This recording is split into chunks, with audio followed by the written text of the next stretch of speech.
nong. Ding nong nong nong. Lupa. Halo. Hello. Good afternoon everyone. Ya, mager sama saya juga mager. Aduh, siang-siang gini enak ya bobo ya. Hampir aja aku ketiduran, hampir aja nggak mulai kelasnya. Halo, selamat siang. Gimana kabarnya hari ini? Yeay, ya selamat siang semuanya. Selamat datang kembali di kelas Alstroepedianya Layla Alstroemeria. I'm a virtual lifer from NIJISANJI ID. And yes, I'm also a virtual historian.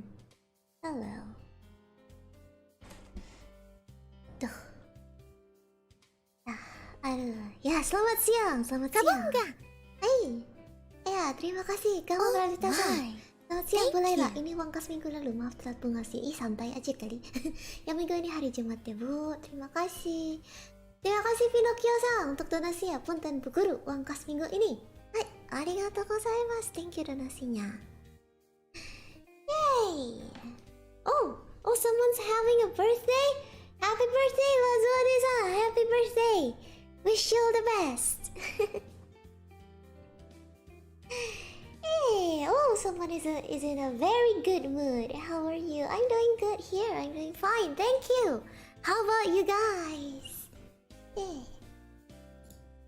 Oh ya, sebelumnya ada donasi yang terlewat dari tanggal 20 Agustus dari Gama Pradipta-san. Otsumada Layla, filmnya Otsumada Layla, Zea, filmnya sedih banget, kapan-kapan nonton lagi. By the way, ini buat jajan Kira Malaika, thank you.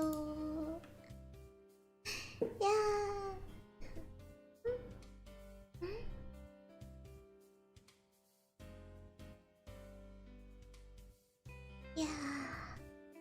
Ya, itu happy birthday, makasih udah diucapin juga loh. Ya. Oh ya, untuk teman-teman dari Indonesia, dimohon pengertiannya untuk setiap topik yang membahas tentang Indonesia biasanya Layla bawakan dalam bahasa Inggris, jadi teman-teman dari mancanegara juga bisa mengerti topik yang Layla bawakan pada hari ini. Tapi kalau misalnya topik secara umum atau general baru Layla bawakan dalam bahasa Indonesia. Terima kasih atas pengertiannya teman-teman semuanya. Yeay. Terima kasih. Oke, jadi thank you. Ya jangan tidur di kelas ya, Layla hampir tidur nih. Oke.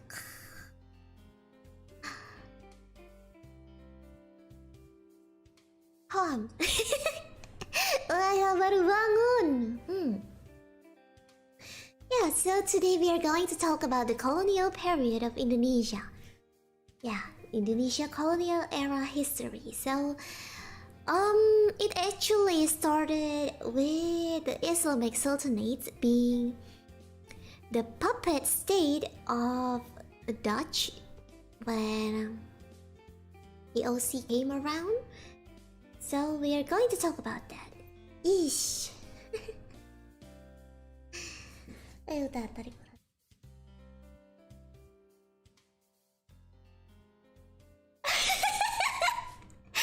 Iya beneran baru bangun. Hai, good afternoon. Sebelumnya buat yang baru pertama kali datang di kelas Layla, sangat dipersilakan untuk makan dan minum, dan yang mau jajan silakan selama kalian perhatikan kelasnya dan tidak off topic saat berbicara. Terima kasih. Untuk pertanyaan baru Layla jawab di akhir kelas karena Layla akan fokus mengajar dulu. Terima kasih. Okay, so yeah, we're going to start about the colonial. Kapur ajaib saya tidak tahu ini sudah sembuh atau belum, tapi diusahakan supaya dia tetap bisa bergerak mengikuti maunya saya. The Colonial Period of Indonesia.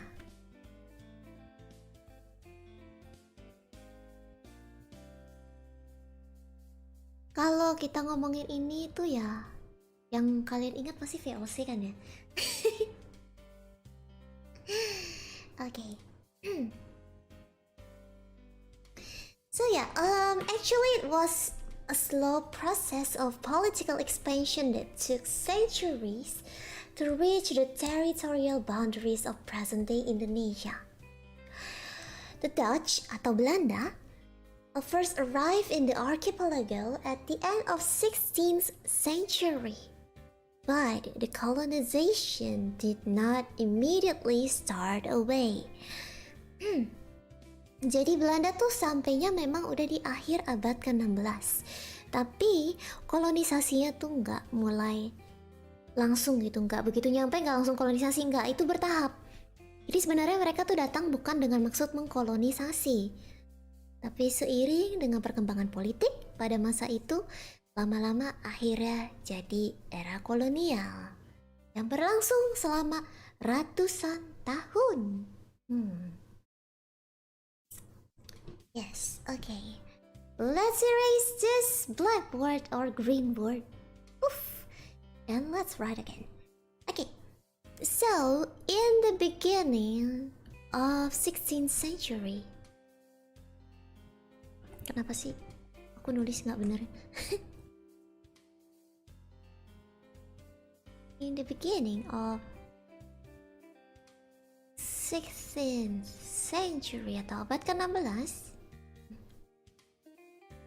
so waves of Europeans sought to dominate the valuable spice trade in the Spice Islands of Maluku or Malacca, or also and also India.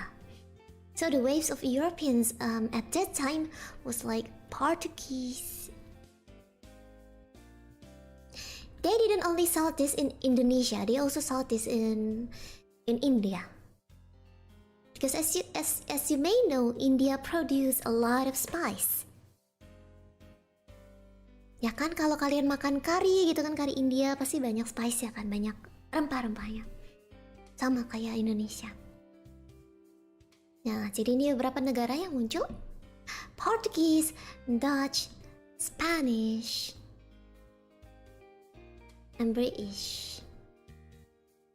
And other than these European countries, there will also be other European countries such as Sweden, Denmark, and so on. But the big countries that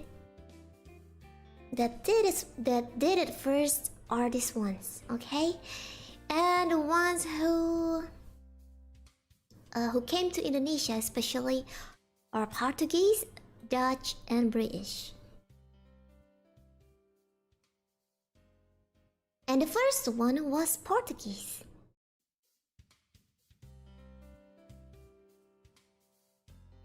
They actually conquered Malacca in 1512.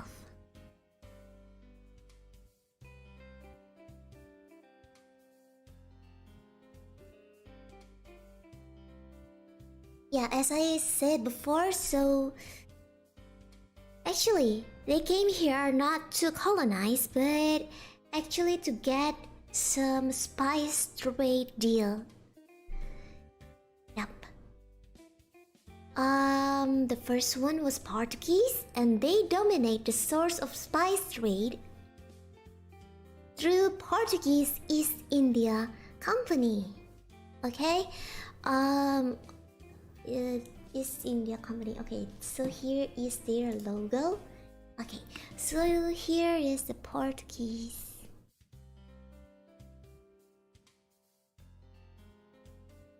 East India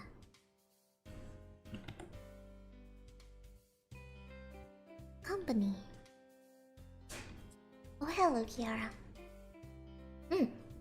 And this company was founded in August 1628.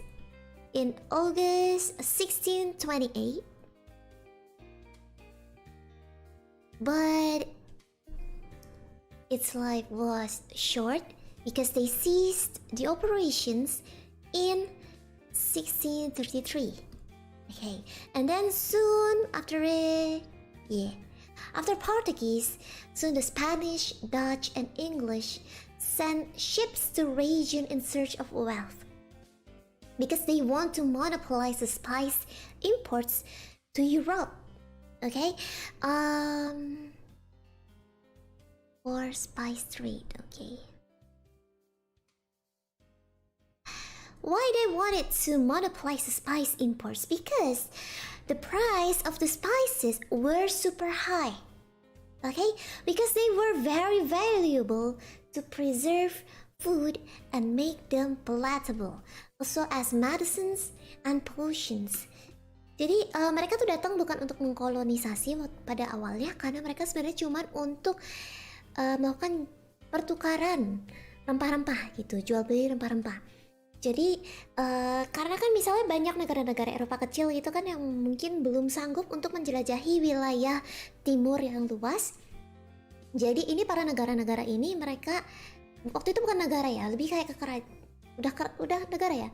Oke, jadi mereka pada waktu itu ingin memonopoli sistem dagang rempah-rempah ini. Jadi untuk masuk ke Eropa, pada waktu itu harga rempah-rempah itu super mahal karena mereka sangat valuable, mereka sangat berharga untuk mengawetkan makanan, memberi rasa pada makanan, bahkan membuat makanan yang diawetkan itu yang rasanya dari meh menjadi yum gitu. Termasuk untuk membuat obat-obatan dan potions itu juga apa ya, bilang kayak ramuan gitu ya. Untuk ramuan dan obat-obatan tuh sangat berguna. Contohnya tuh kayak apa ya, lada aja tuh, biji lada aja bisa mereka gunakan untuk obat di saat perang. Ya, yes. Ya makanan. Yeah, and India companies were very rich compared to modern companies. Yes. Yeah, the food ingredients is a true gold in this world. At first, it was the Silk Road, but later they got the Silk Road for the trading. Yes. Yeah. Okay. So let's continue on to the Europeans that came to Indonesia. Yeah, pepper used to be called black gold, yes, because they were very valuable for giving flavor to food and as medicine.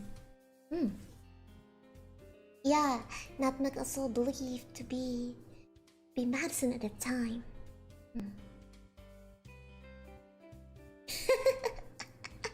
Yeah, to this day, VOC's worth is still way higher than Apple because you see, it was like they were like the big merging company. Yes, they are a very big Dutch amalgamated competing merchant companies, so they got merged into one company called VOC.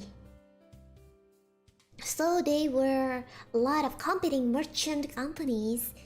Jadi banyak kayak perusahaan merchant, perusahaan perdagangan kecil gitu yang bersaing, lalu sama Belanda dijadiin satu, di merging gitu, digabungin jadi satu perusahaan yang besar namanya VOC. Tuh. Nah, nih kita next dulu. Oke. Nah, kita obrolin si abang ganteng ini sekarang. Mana? Aku turunin dulu sebentar gambarnya. Iya, nah kita mau ngomongin abang ganteng ini dulu. Ini maaf ya kalau suara Layla agak serak gitu, namanya juga baru bangun tidur, ya udahlah ya.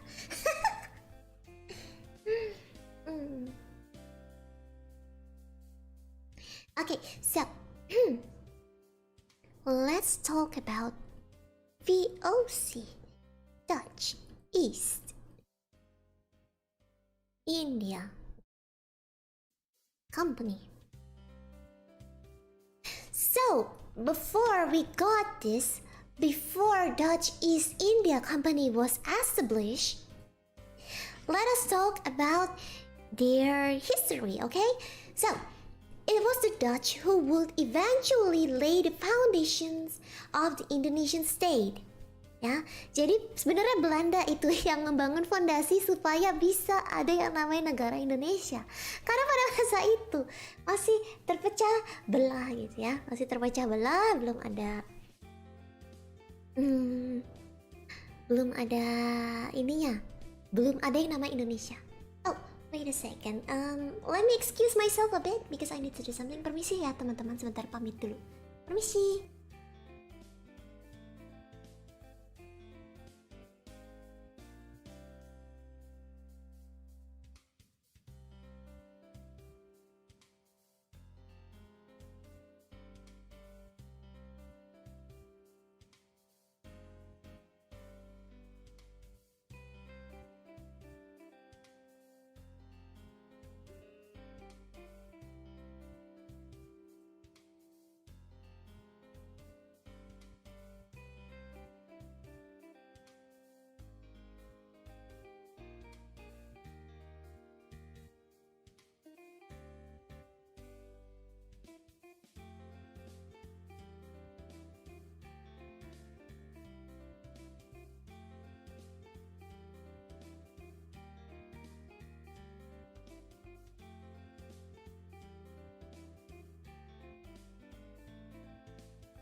Hello, I'm back. I'm so sorry about that.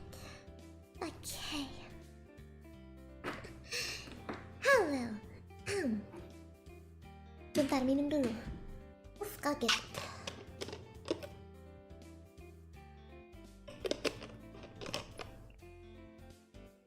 Hai, tadaima. Tadaima. Oke. Jadi kita tulis dulu. Oh, hello, welcome back, Laika. Yara, where's Kiara? Is it only you, Laika? Where's Kiara? Aduh, Kiara, Laika. Laika, di sini deh.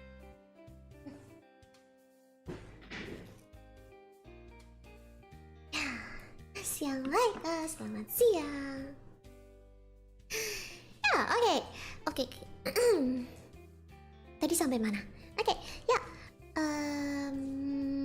It was the Dutch who actually laid the foundations of Indonesia state. Okay, so before we are talking about VOC, let's talk about this guy, Cornelis de Houtman. So in 1596. They got an expedition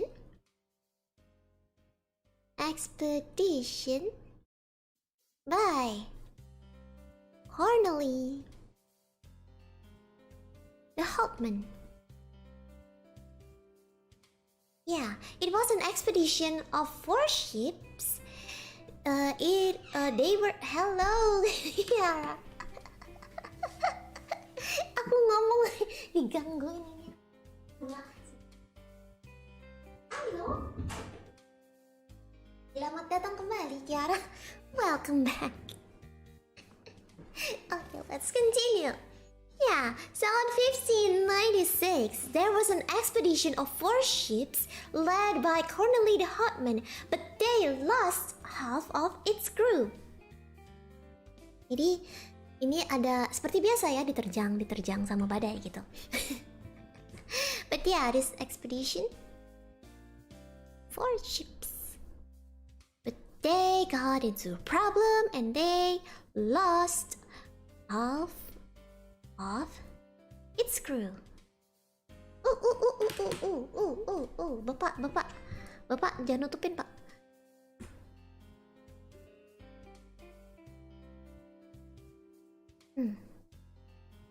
Loss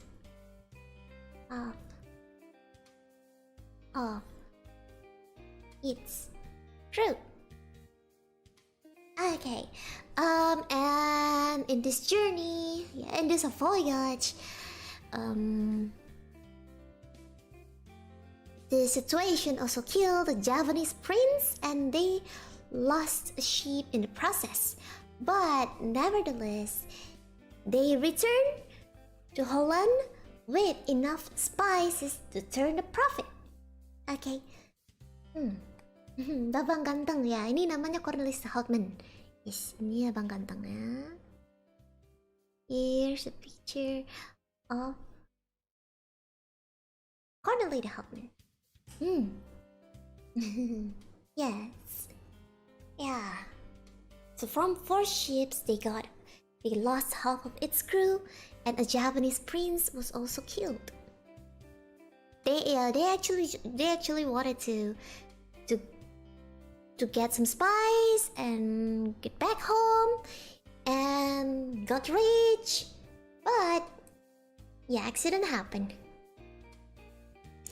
But even though they'll return to Holland without a full crew, they still have enough spices to turn a profit. So that's why they wanted to come back. Yeah. So recognizing the great potential of East Indies trade, Dutch government actually amalgamated competing merchant companies into VOC, or the Verenigde Oost-Indisch Company. Nih, jadi mereka tuh tidak menyerah karena kegagalan yang kemarin itu. Jadi biarpun mereka dapat kecelakaan, dapat musibah gitu ya, pergi kapalnya setengah krunya goodbye, tapi pulang-pulang tetap bawa rempah-rempahnya tuh bisa membawa apa sih, keuntungan gitu ya. Maksudnya kayak cuannya banyak. Biarpun yang balik itu bahkan nggak nyampe full gitu. Yang balik dikit aja spice-nya, mereka tetap untungnya gede. Jadi ini siapa yang minta dibongkar? Jadi karena itu mereka tetap ingin balik ke Indonesia.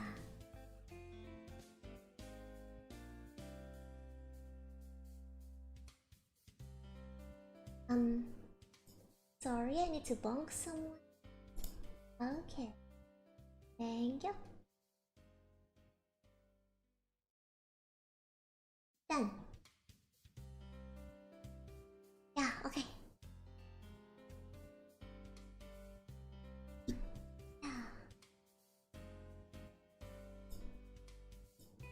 Ya, udah. Gitu aja. Beres.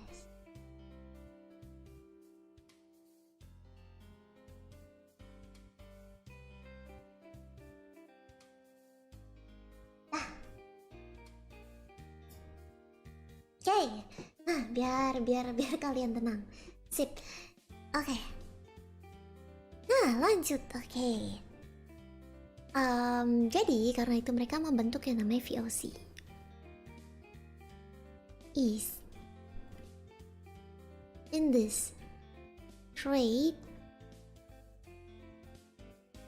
means great potential.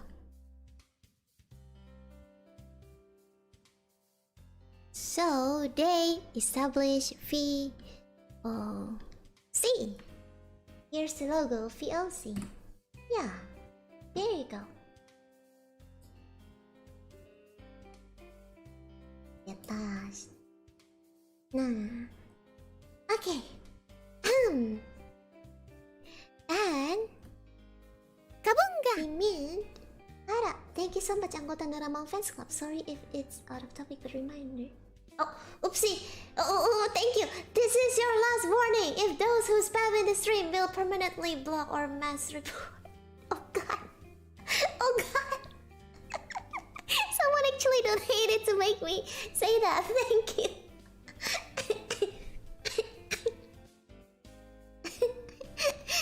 Hey, thank you. Okay. Don't forget that this is a family-friendly stream, okay? Yeah. Ini aku tulisin ya. I'm going to write their full name. Oof, I'm sorry for my stupid... for my ugly writing. Verni Oost English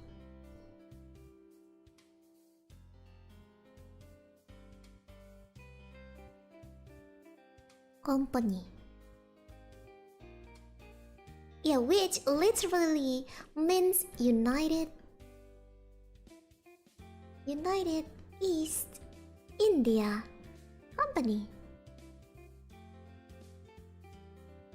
Yeah, because they want to establish the trade from India, but they also ended up in Indonesia. But then, VOC had established itself as a dominating economic and political power on Java after the crumbling and the collapse of the Mataram Empire. So if you guys pay attention to my previous class about the Islamic Sultanates, you might recognize that the Mataram Sultanate actually crumbled down. And one of the reasons was because they became the puppet state of the Dutch or VOC.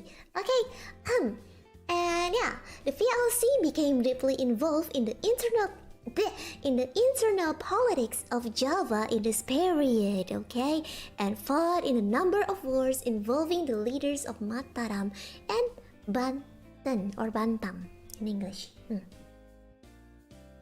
So let's talk more about VOC.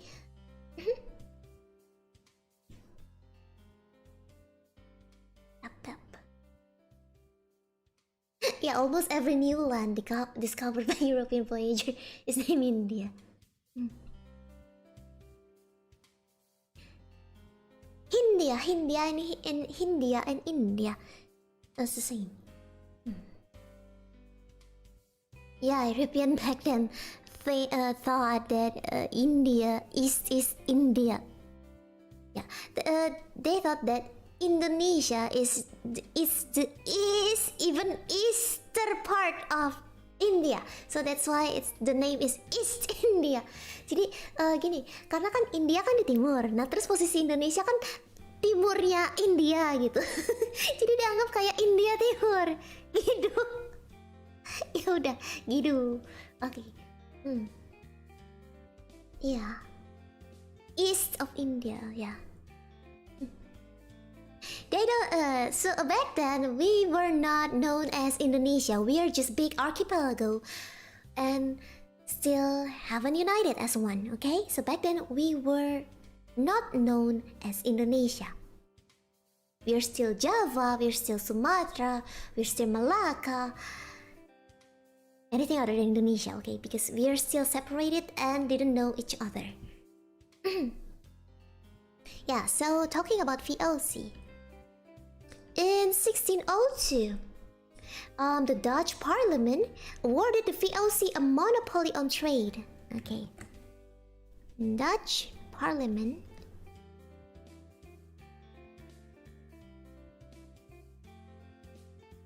awarded VOC monopoly trade.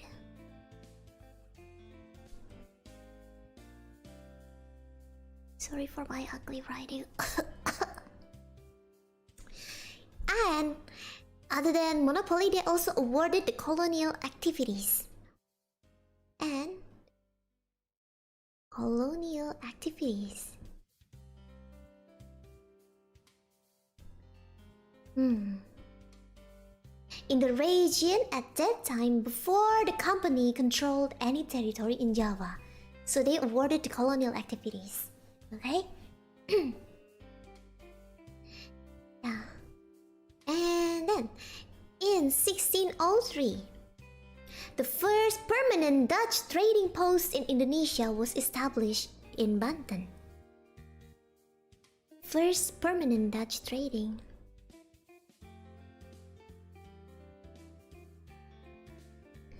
Dutch trading post.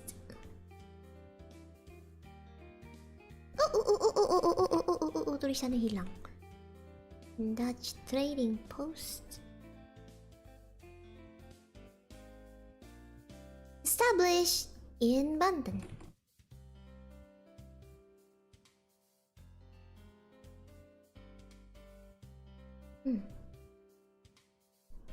Okay. And then in 1619, the VOC actually conquered the West Java of Jayakarta. Jadi itu Jakarta. Jayakarta is the name of Jakarta before Batavia. Yeah. Yeah, they conquered the West Java city of Jayakarta when they founded the city of Batavia. Jadi conquered Jayakarta, and Jayakarta turned into Batavia, and in the present day it was known as Jakarta.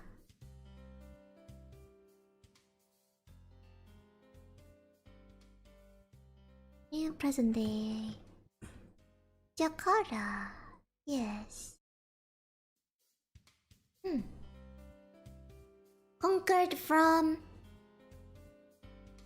the empire. Jadi sebelumnya di Jakarta juga termasuk bagian dari kerajaan Sunda. It was conquered from the native kingdom. Yeah. And then on the same year, wait, I'm gonna erase the top part here.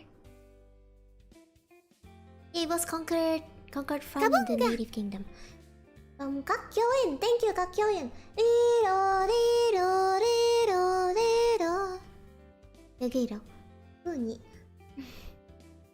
Yeah, Jayakarta was the first name.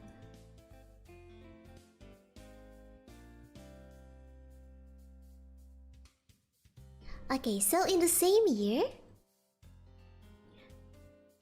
there was another babang, there was another man called Jan Pietersoen.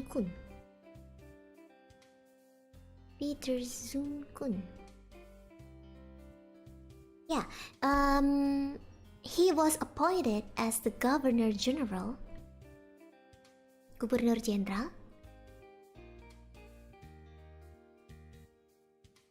of the VOC.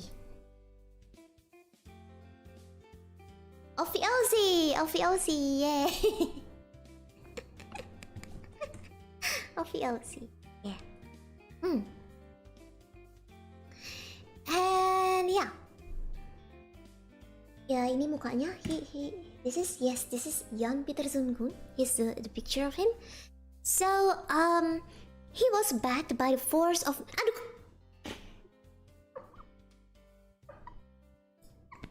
Stop, sana aku kaget.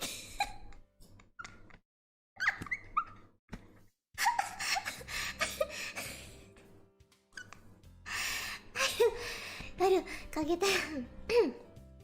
It's okay. I'm okay. Samson just startled me.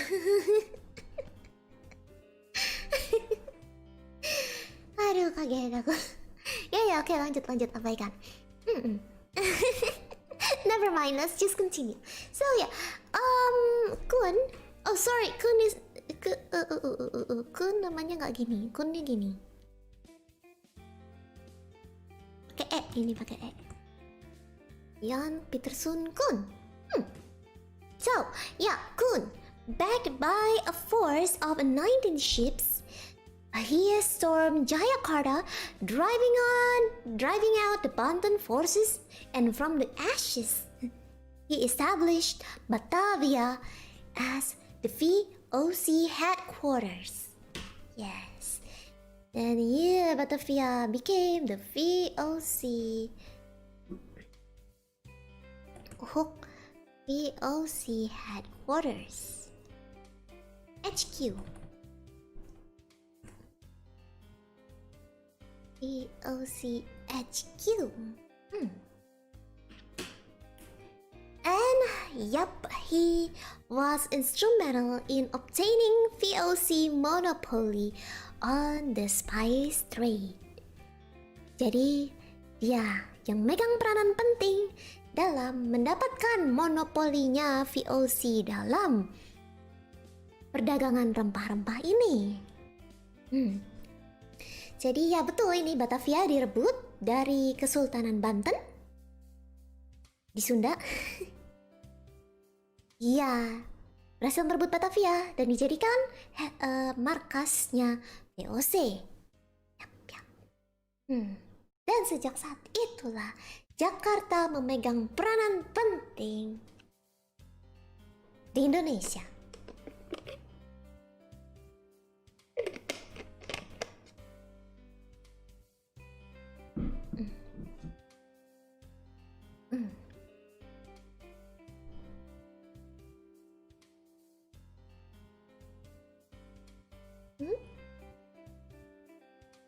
Okay. Okay, so nothing problem, right? Okay, I'm sorry if I don't really pay attention to the chat because I'm trying to focus on the topic. Thank you. Nih. Ya. Kita lanjut. Let's continue on. So, the Dutch actually followed the Portuguese aspiration, the courage, the brutality, and the strategies, but brought better organization, weapons, ships, and superior financial backing. So they came prepared. Yan kun, Bong Layla. The colonists. Oh no. Thank you for the donation. Yan. Okay. Okay, so VOC control grew rapidly.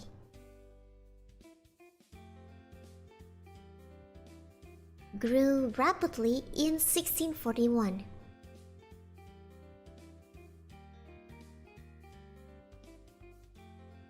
In 1641. So, they took Malacca from Portuguese.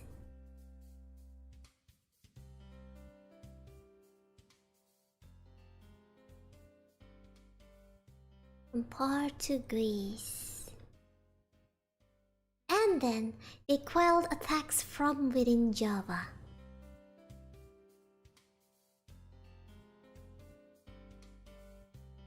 Jadi kan pasti ada aja ya yang berontak kan?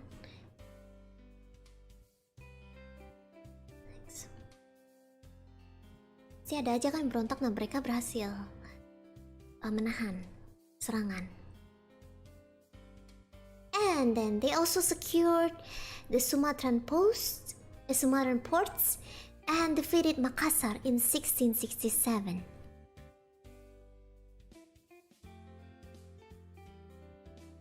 Bisa main Hearts of Iron ya?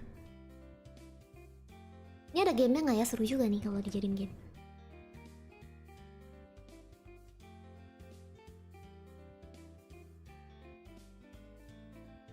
Defeated Makassar in 1667. Yeah. Oh, Europa Universalis 4. Oh, ada. Oh, ada ya? Ada ya? Wah, pantesan. Kalau gitu ntar coba Layla coba deh. Europa Universalis 4. Okay, maybe, just maybe. I cannot promise anything, but maybe I will try that game. Yeah, so, it was unwillingly at first, but later in leaps and bounds, the VOC progressed from being a trading company to being a colonial master.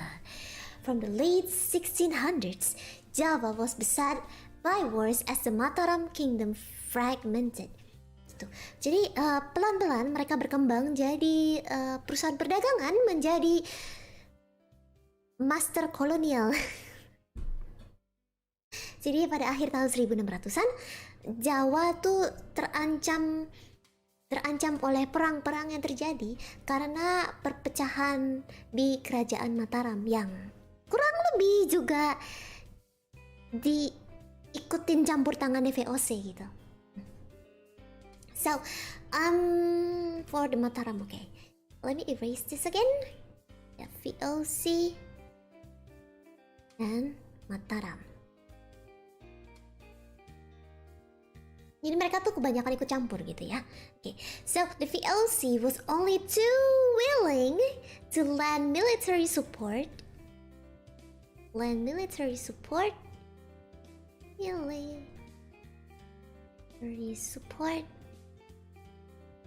to contenders for the throne. Oke, jadi main Game of Thrones di sini ya. Contenders for the throne. Jadi kalau dia ngelihat ada yang, kan ini kan kayak yang kemarin kita bahas ya di Mataram Kingdom itu kan, di Mataram Empire itu.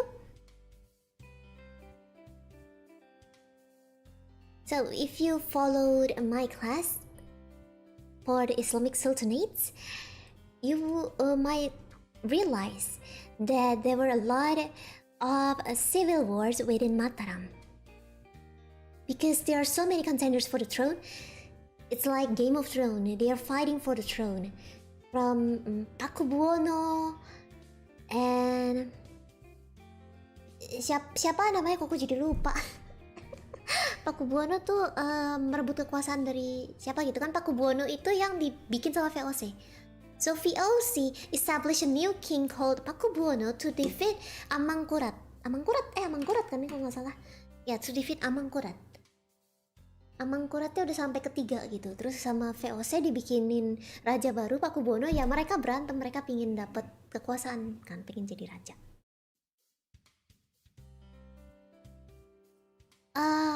Hamengkubuwononya kayak masih belakangan lagi deh. Dia masih Pakubuwono dulu, abis dari Pakubuwono baru Hamengkubuwono. Gitu, literally Game of Thrones. But they don't lend the military support for free, of course. Ada kompensasinya. They lend the support to the contenders in return for compensation and land concessions. So not for free, okay? Okay, in return for compensation and land concessions.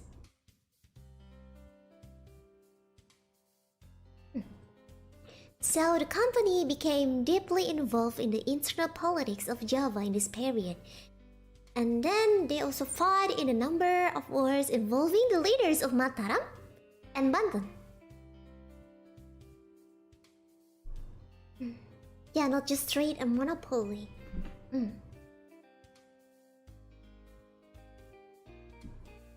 Yeah. And then they reached an accord with the Susunan king of Mataram.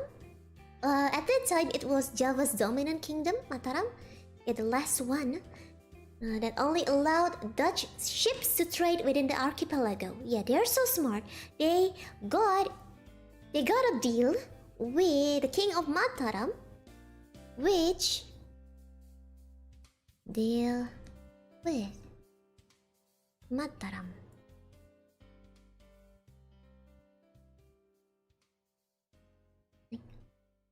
Only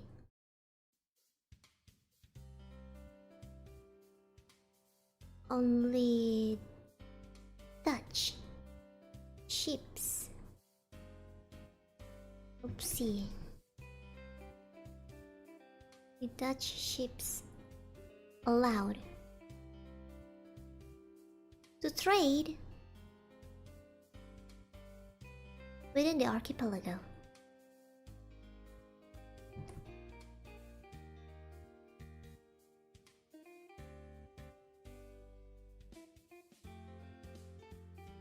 Oh no. Yeah. Intinya, yeah, the point is only Dutch ships allowed to trade within the archipelago. Oh, Prince Mangkubumi, ada lagi tuh.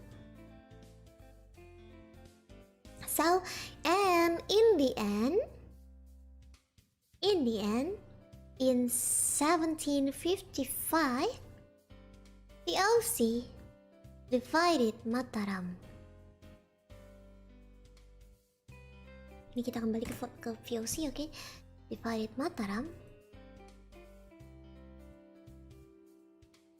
Kingdom to two states, which are known today as Yogyakarta and Solo or Surakarta.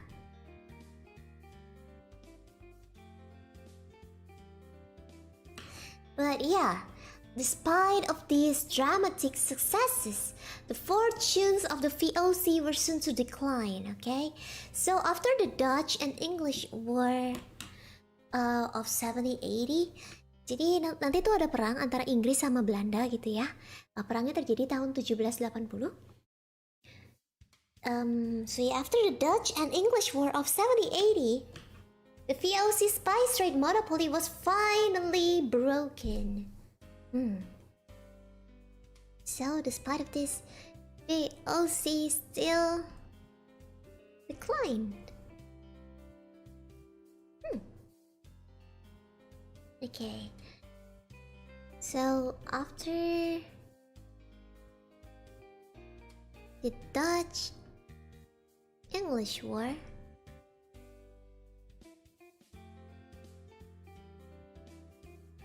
in 1780, the VOC spice trade monopoly was finally broken.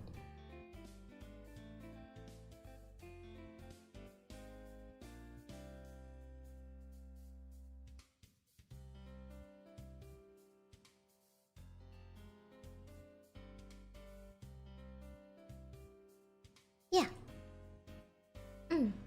It was broken by the Treaty of Paris, which permitted free trade in the East.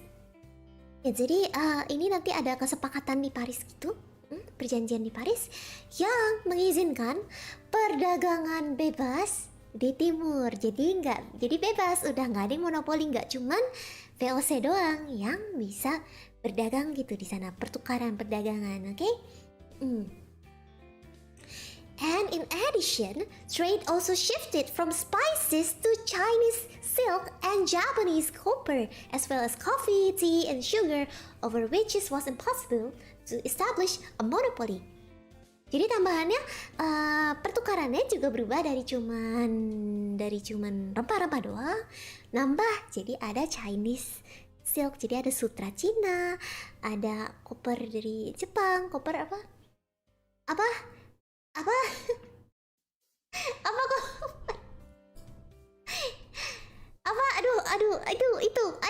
koper itu bahasa Indonesianya, itu loh, apa yang suka jadi mata uang,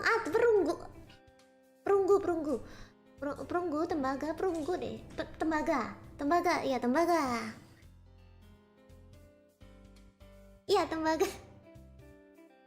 kita di tembaga.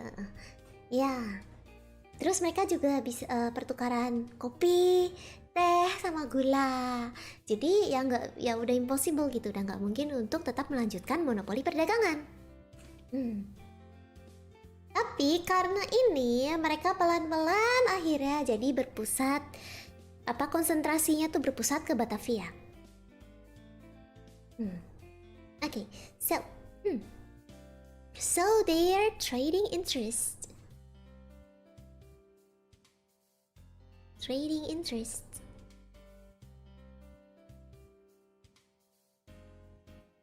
Gradually centered more on Batavia.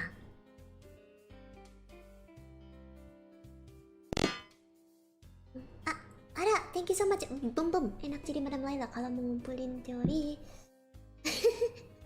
Bisa dari kalau buktiin teori bisa kembali ke masa sejarah. Iya, tinggal bolak-balik. Research dulu ya di abang guru. Terus nanti dilihat dulu, di check and recheck. Tinggal ngintip. Tapi waktu ngintip dulu juga Layla nggak bisa bahasa Belanda sih, jadi ya diperhatikan saja. Kayaknya aku butuh konyaku penerjemah ini.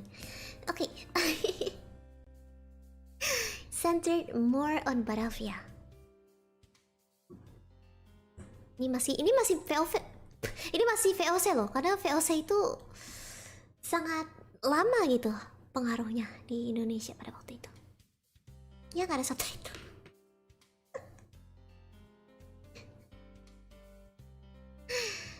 Ya. Nggak ada subtitle. Ya. And then the Batavian government became increasingly dependent on customs, dues, and tolls. Ya, mereka tuh jadi dependent sama customs, jadi bea cukai.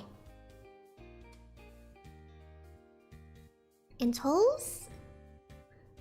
That was charged for goods coming to Batavia. Jadi cukai kayak gitu ya sekarang ya. Coming to Batavia, and also taxes. And where did these taxes come from? Of course, from the local Javanese population. The local Japanese. Oopsie, sorry for my ugly writing.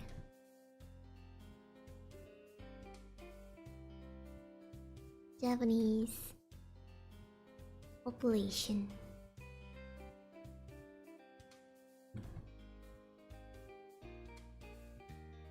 Yes. Yep. Oh.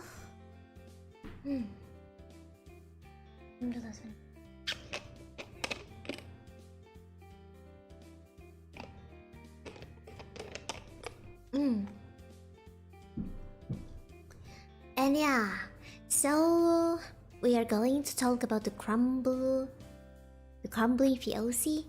By now, smuggling, illicit trade by company employees, and the mounting expense of wars in Java, and the cost of administering additional territory acquired after each new treaty all played a part in the decline of the VOC. Jadi penyelundupan, pertukaran ilegal sama karyawan mereka, sama penumpukan pengeluaran yang terjadi setiap kali mereka ada perang gitu ya di Jawa, dan juga pengeluaran yang dibutuhkan saat mereka mendapatkan teritori tambahan setelah setiap perjanjian gitu, mereka dapat teritori tambahan kan pasti butuh pengeluaran administratif. Nah itu semua bikin mereka bangkrut gitu. And then VOC turned and then because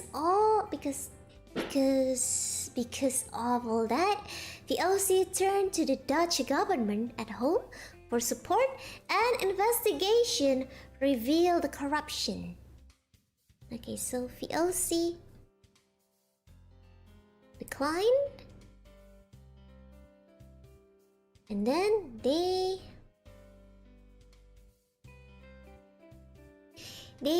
turn to the Dutch government for support.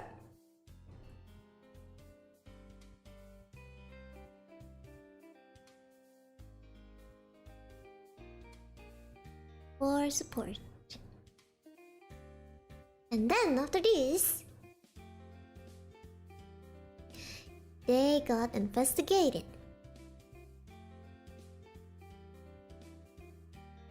And this thorough investigation revealed corruption. And also mismanagement.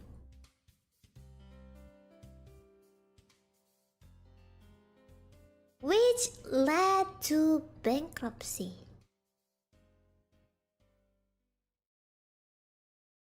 Yep. So and because of this, in 1799, VOC was formally wound up, its territorial possession seized by the Dutch government, and then the trading empire became a colonial empire. Jadi mulai di sinilah baru mulai masa kolonialnya. VOC wound up, bubar. Ini udah bubar jalan. Terus diambil sama pemerintah Belanda, seized by Dutch governments,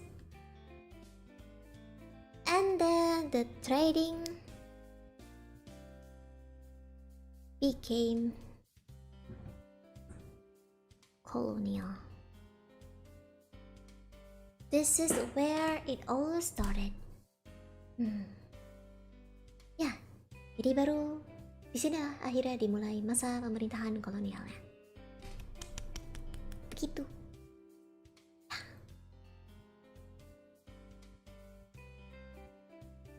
Okay, so let's continue on. Di sini ada siapa ya? Oh, tuh. Ada babang lagi, tunggu. Lanjut ya. Okay. So, now we are going to talk about the next part of the colonial of the VOC. Ini udah nggak ada VOC ya, Dendels. Ini nih, kita mau ngomong Abang Dendel sekarang. Abang pembuat jalanan. Yeah, okay. So, after the colonial empire emerged, we will talk about the French and British interlude. So, actually, French and British got intervened in 1806 until 1815. Okay. So, after the fall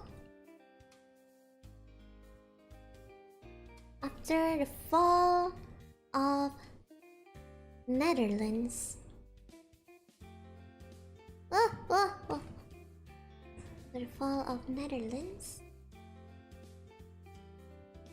ini babangnya kita geser dulu sedikit.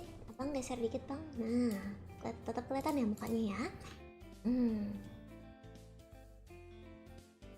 Yeah, after the fall of Netherlands to the First French Empire.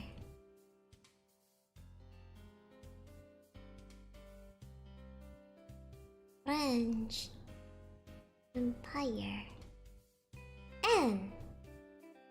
the dissolution of VOC.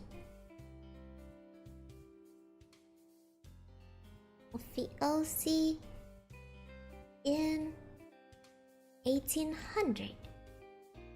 So they were profound great changes in the European colonial administration of the East Indies. So, the company assets in East Indies. So the company assets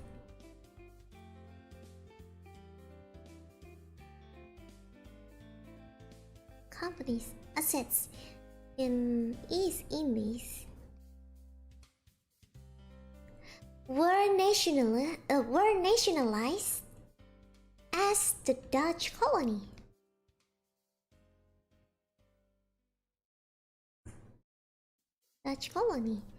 Which is the Dutch East Indies.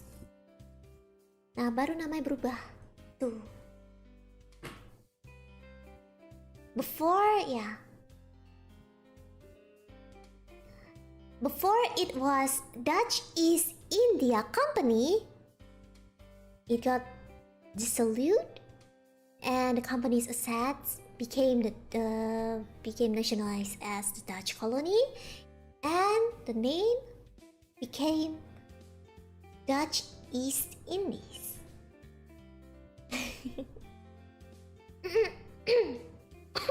Ntar minum dulu deh, bentar, tenggorokanku kayak gak enak.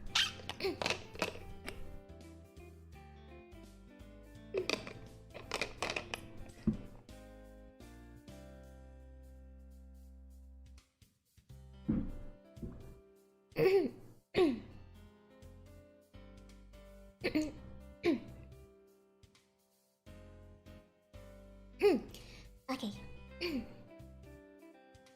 Yes, birthday soon. Now, okay, so let's start talking about this. But yeah, so we are going to talk about the Dutch East Indies now.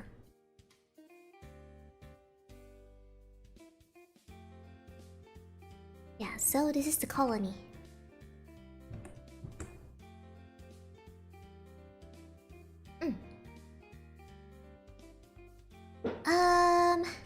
So in 1806, King Ludwig of the Netherlands sent one of his generals. The name was Herman Willem Daendels.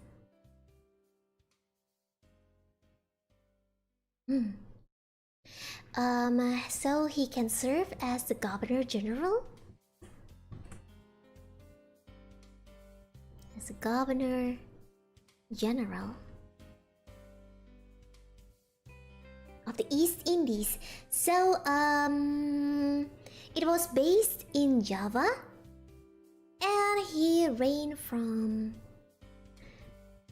1808 to 1811. And he was sent to strengthen. Yeah, one of his mission was to strengthen Javanese defense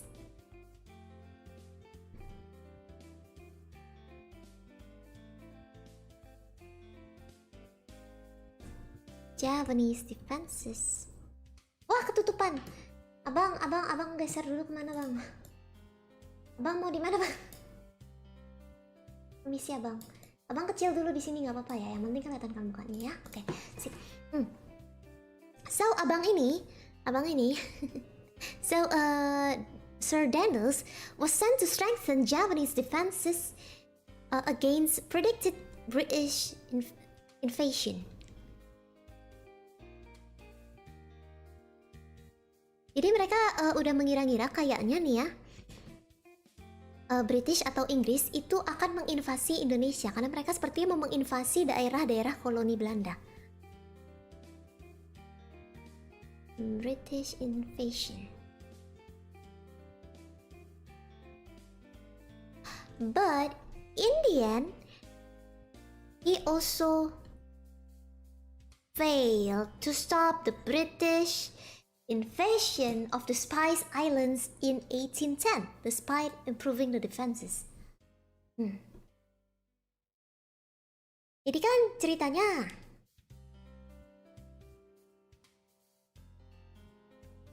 ceritanya, mereka tuh udah prediksi Inggris kira-kira mau menginvasi negara-negara jajahan atau negara-negara kolonial Belanda. Tapi tetap saja gagal. Di tahun 1810 tetap invasi Inggris tetap terlaksana, makanya kedatangan Tuan Raffles. Kalian inget kan Raffles? Abang Raffles? Ya. Oke. Sip, lanjut. Raffles time. Yeah. Oh boy. Okay, so before talking about travelers, we are still going to talk about dandles. Yeah, so dandles, he was the one responsible for the construction of the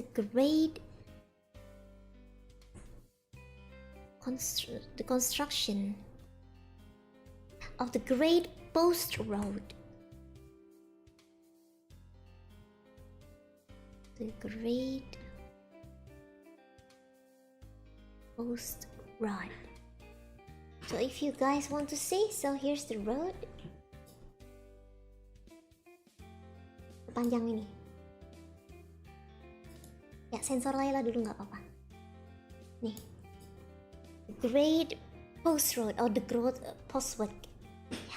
Jalan raya dari Anyer sampai Panarukan. Itu jalan raya post across northern Java from Anyer to Panarukan. It's the longest road in Java Island. So kita kecilin lagi.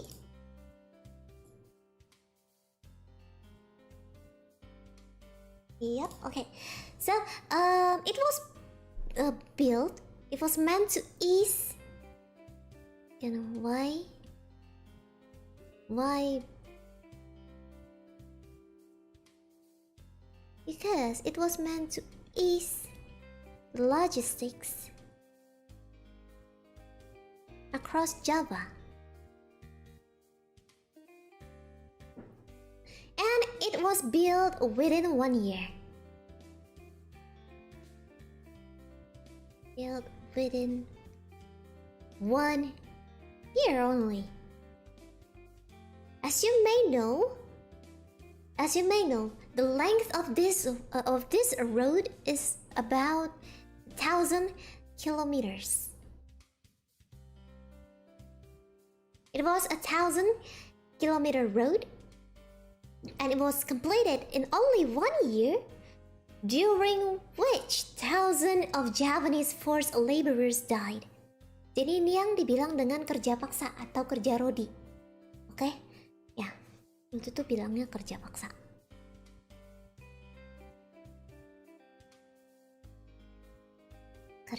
Oopsie. It was known as rodi or forced labor without being paid at all. Forced labor.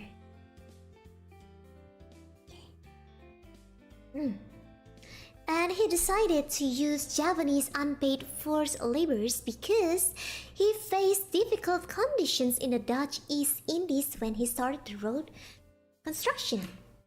So,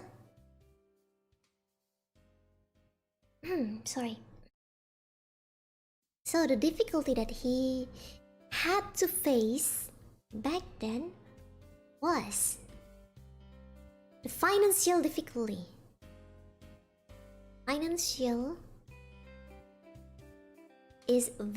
Was very tight. Biar nggak korupsi lagi kan? And then threat from British.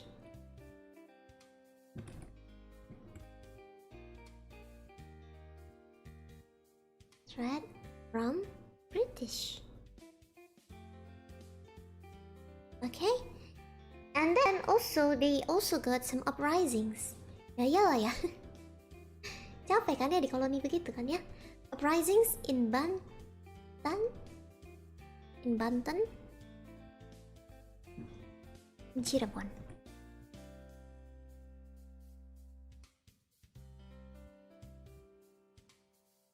So he didn't have the financial aid to it. That's why he had to use the forced labor of the Japanese. Yeah. Jadi karena mereka nggak punya dananya gitu. Jadi kondisi finansialnya benar-benar ketat kan supaya nggak korupsi lagi kan.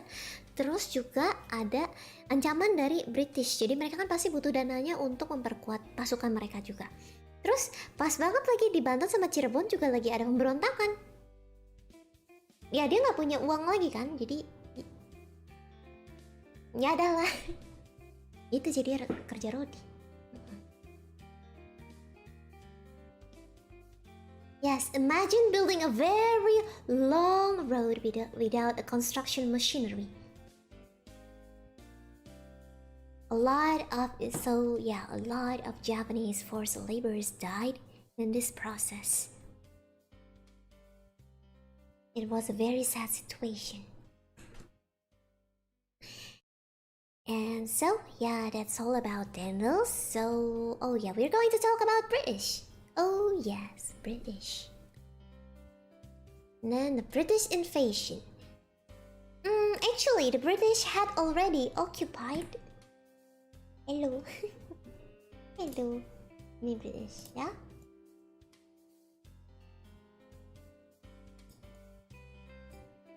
Ini logonya punya British. This is the logo for the East India Company by British. So actually they had already occupied the Dutch East Indian possessions of Ambon. They already occupied Ambon and Molucca Island or Maluku.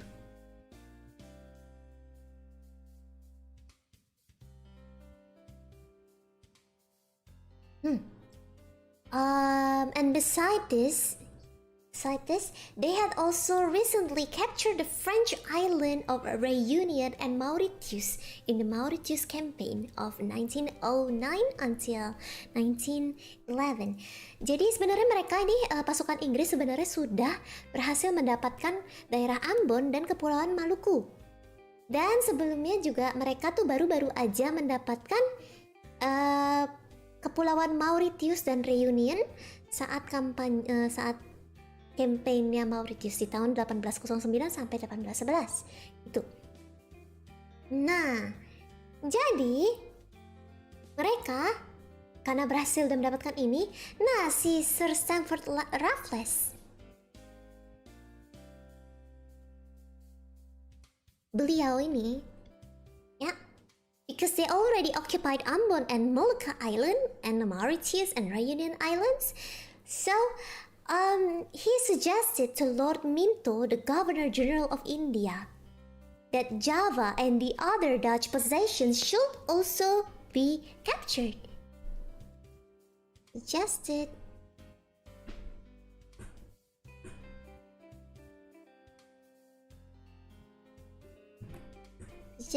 Java and the other Dutch possessions should be captured. Gitu. Well, how of it? It was maybe because of his personal feeling too, because so Sir Stamford Raffles was an official of the British East India Company. You can see the logo over there on the top right there. Yeah, that's the logo for the British East India Company. Yeah, he was the official. He had been forced to leave the Dutch settlement at Malacca when the Netherlands were there. But after they won over Dutch, he suggested to Lord Minto that Java and the other Dutch possessions should be captured. Nah, jadi dia tuh pernah diusir dari Malacca waktu masih ada Belanda di sana. Jadi setelah dia menang, dia juga bilang, gimana nih? Gimana kalau misalnya Pulau Jawa dan tempat-tempat lain yang dikuasai oleh Belanda juga kita ambil aja? Punten.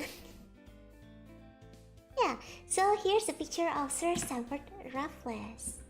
Where is his face? Mana mukanya? Sebentar, geng. Mana mukanya? Oh, hilang. Oh no, mukanya. Oh god. I'm so sorry. I forgot to get his picture. Wait a second. mate. Sebentar, abang ganteng lupa dicariin fotonya. Ini ganteng bener, mukanya ganteng. Abangnya mukanya hilang. Sebentar ya. Ini dikasih bentar. Tuh, ini sebentar. Bentar ya. Kita masukin fotonya abang. Oke. Nah, nih dia mukanya abang. Layla lebih ganteng pasti. Oh, maksud Blizan? Om Lukman ya jelas lebih ganteng tuh. Om Lukman gitu. Yeah. So here's the picture of Sir Raffles. Ladies and gentlemen, historian ikut. Iya, saya ikut.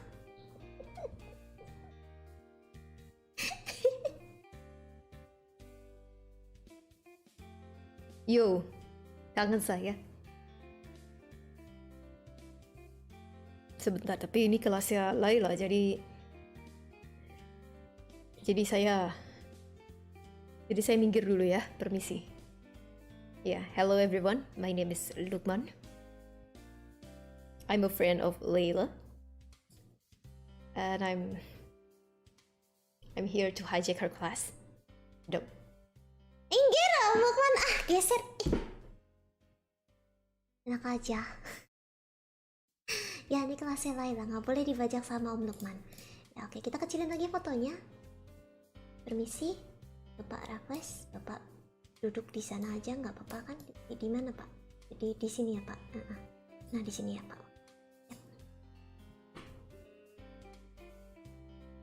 Okay, so it's the same Raffles who discovered Rafflesia Arnoldi. Yeah, so let's talk about Rafflesia Arnoldi just a little bit. So he discovered the bunga bangkai.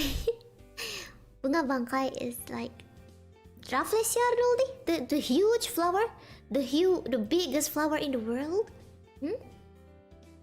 So when he was strolling around Bengkulu on May 20 on 1818, he found that not alone, but together with his best friend, a scientist named Joseph Arnold. Disclaimer, Raffles was not the person who discovered this type of flower for the first time. Actually, Louis Auguste de Champs was the man who discovered it in 1797, but all specimens and data were stolen as war spoils in 1803. So, yeah, Raffles was not the first man who discovered this type of flower, okay? But yeah, after that, Raffles discovered the flower together with his best friend Joseph Arnold, which made into the name of the flower. Okay, itu cuma intermezzo aja. That was just an intermezzo, so we are going back to the main topic. So yeah, the occupation of British in Indonesia was not long.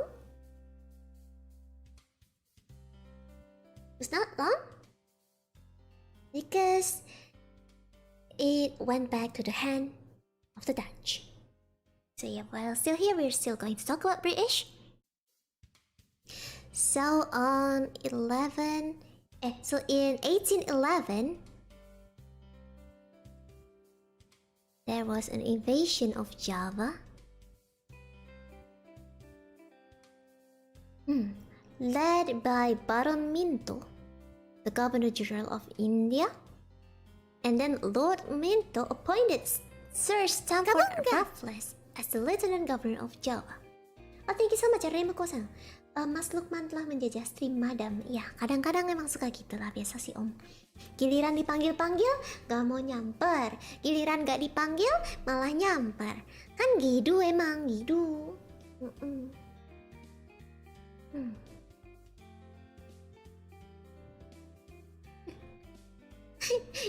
Hey yo, that flower right there is stinking. Name it after me. Yeah, gitu. Cool stream. Keep it up. Much respect. Thank you. Ya, andaikan Raffles menetap di Indonesia sampai independence, mungkin bisa semandiri Malaysia dan Singapura. Bisa jadi. Yeah. Okay, so yeah, the reign of British was not long because British govern. But then it was not for long because in 1815 the island of Java returned to control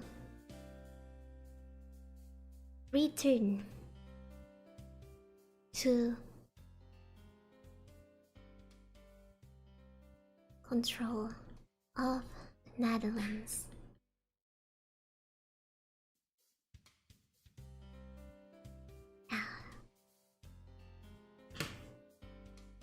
Okay.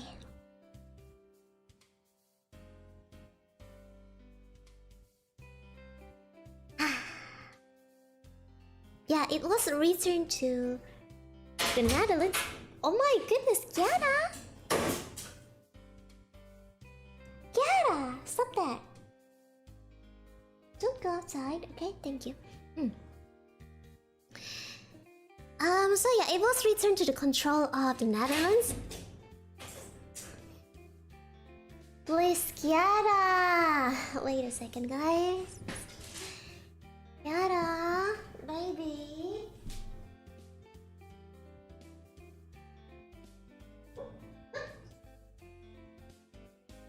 Keluar nggak? Enggak. Keluar nggak? Oh, keluar nggak? Kenapa kamu manjat aku? Kenapa kamu manjat aku? Kamu keluar nggak? Mau keluar apa enggak? Ini. Mau keluar ya nggak usah buka pintu. Sorry for that. She was looking for my attention.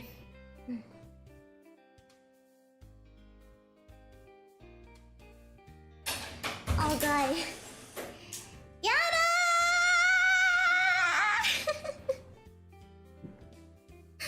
Kawaii Taskaru. What?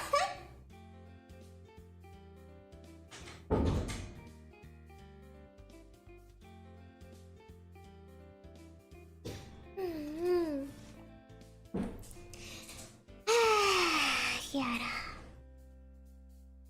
Yeah, okay. Ayo kita lanjut. Yeah. Okay. So, why the island of Java was returned to the control of Netherlands? Because following the end of the Napoleonic Wars, under the terms of the Anglo-Dutch Treaty in 1814, so the treaty was about returning the colonial possessions of the Dutch as they were at 1st January of 1803. So, yeah, it was when the Dutch retained trading rights. So that's why we are back with the Dutch. Then yep, another paksa then. Thank you so much, Frail Render, for the donation. If British keep Indonesia, we might end up partition like India. Oh iya ya, terbelayang. Hai Okairi, Dutch East Indies, welcome back. Welcome back to Indonesia. And so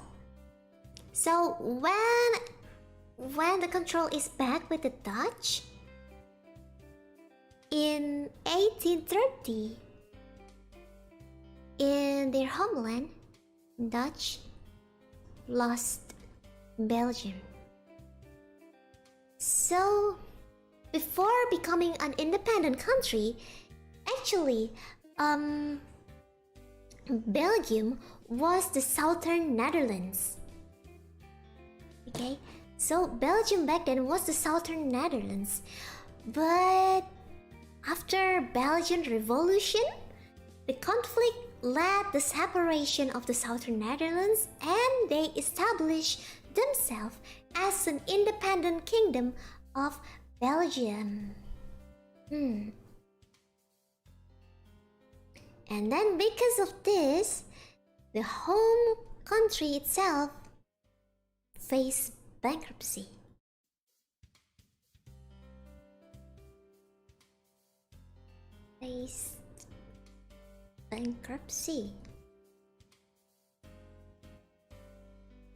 Bye-bye, Sir Raffles.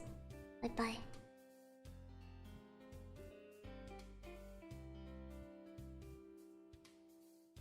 Ya, ini nanti ya. Nanti kita munculin. Sekarang kita hilangin dulu gambarnya. Oke. Ya. And they had to make quick returns, of course. Any government investment in the East Indies had to make quick returns. So, need quick returns, of course.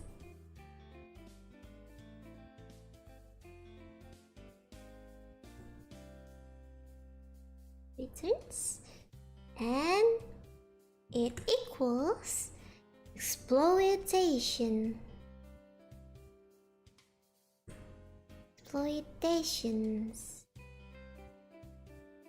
of Indonesian resources began.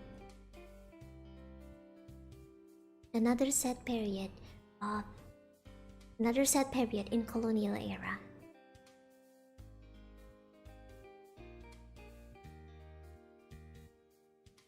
Nah, disinilah baru dimulai tanam paksa. Yeah. So they lost Belgium. They lost the southern part of their territory, the Dutch, the Netherlands. And then the home country, of course, faced bankruptcy. And they very much needed the quick returns. So that was the beginning of exploitations of Indonesian resources. Ya, mereka kan mau bangkrut. Mereka butuh uang kembali banyak, ya kan? Mereka butuh uang mereka kembali. Ya udah dieksploitasi. Eksploitasi hasil tanah Indonesia.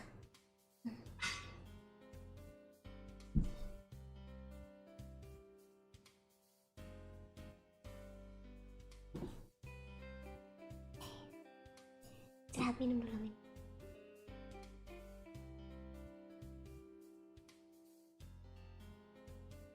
Minum lagi.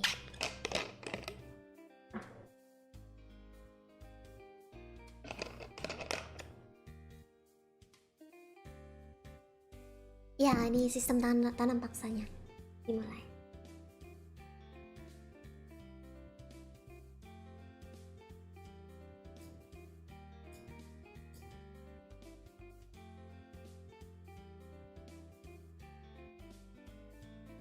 Ya. Sorry, I'm just reading some comments. Oh my! Thank you!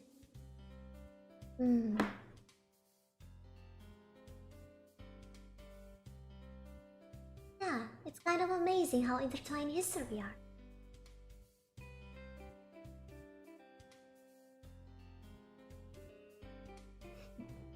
Hi.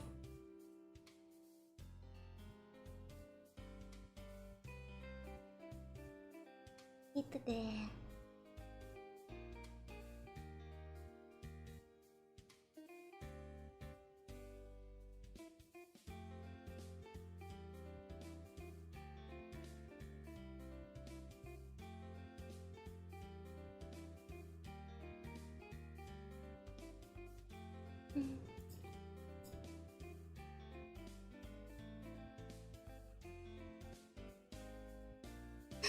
Ngintip dulu ya. Ngintip dulu ya, buka itu apa namanya, buka portal dulu, jangan diliatin ntar nangis, ntar salah lagi, nangis lagi. Oke. Sudah selesai istirahat, kita lanjut ya. Oke. So we will got new governor General Johannes van de Bosch. Dan aku lupa masukin fotonya lagi. Itu Raffles. Ini nih. Gak apa-apa ya, gak kasih foto gak apa-apa lah ya abangnya. Nah, inilah mulai sistem tanam paksa. So, the new Governor General Johan van de Bosch, fresh from the experience with slave labor in the West Indies, he was appointed to make the East Indies pay their way, and he succeeded by introducing an agricultural policy called the Kulturstelsel.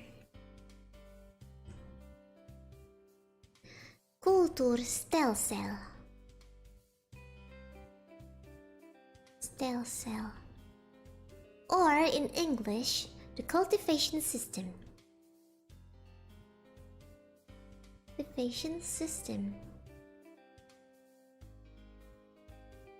Yeah, it was a system of government-controlled agriculture.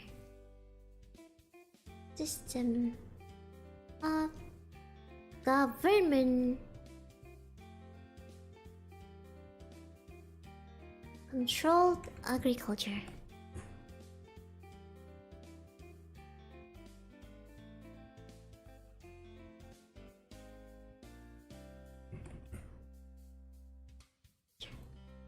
Yeah, but some Indonesian historians refer as tanam paksa.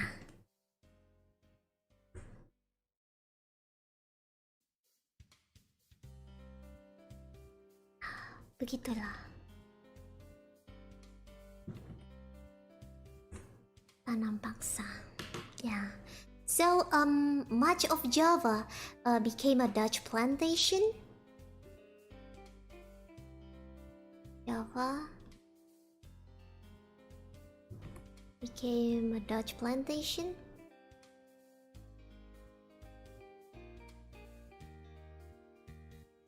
And the Dutch decided what type of crops and in what quantity had to be delivered by the Javanese peasant. The Dutch decided what crops.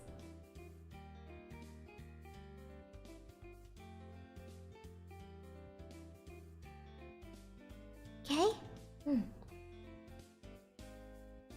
And so, generally, it meant that the Javanese peasants had to hand over 1/5 or 20% of their harvest to the Dutch.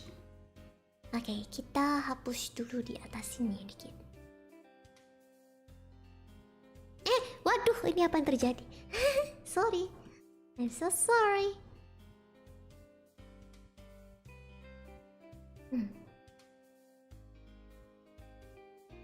Yeah, in this system,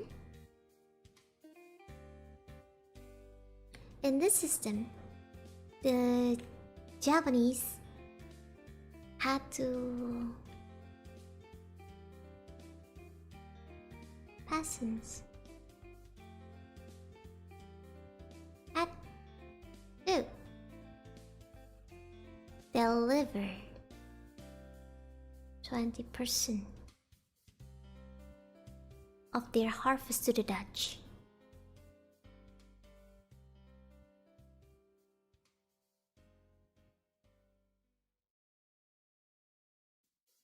And then, but don't forget, land tax was also applied. Jadi mereka selain mengirimkan 20% atau 1/5 dari hasil tanah mereka ke Belanda, mereka juga harus tetap membayar pajak. Yeah. So, they were forced to grow crops such as indigo and sugar instead of rice, and famine and epidemic swept through Java in the 1840s, which resulted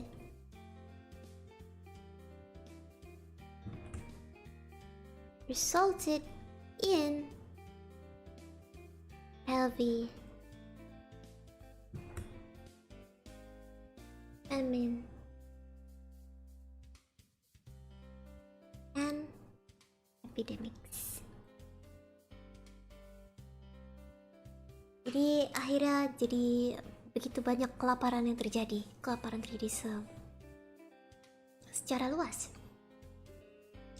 How much is the land tax? I don't have the exact number for the tax, but apparently it's from the Raffles tax. Yeah, the tax from the Raffles land tax applied.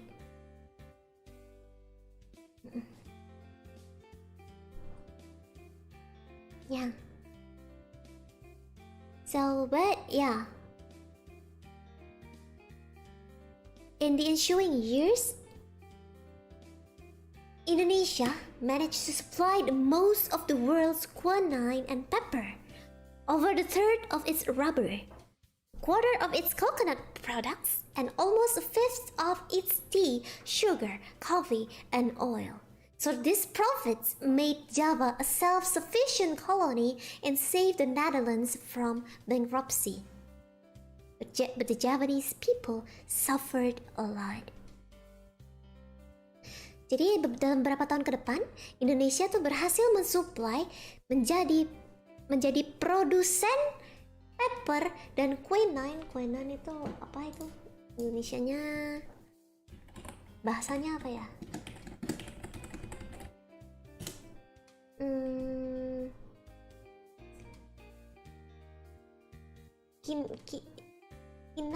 Kina ya, pohon kina ya,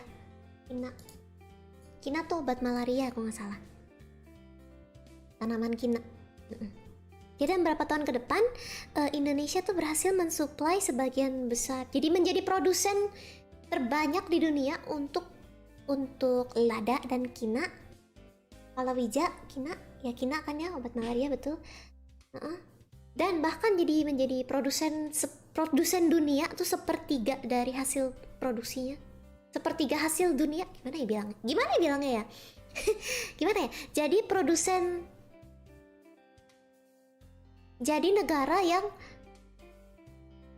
negara produsen yang berhasil memproduksi sepertiga jumlah di dunia untuk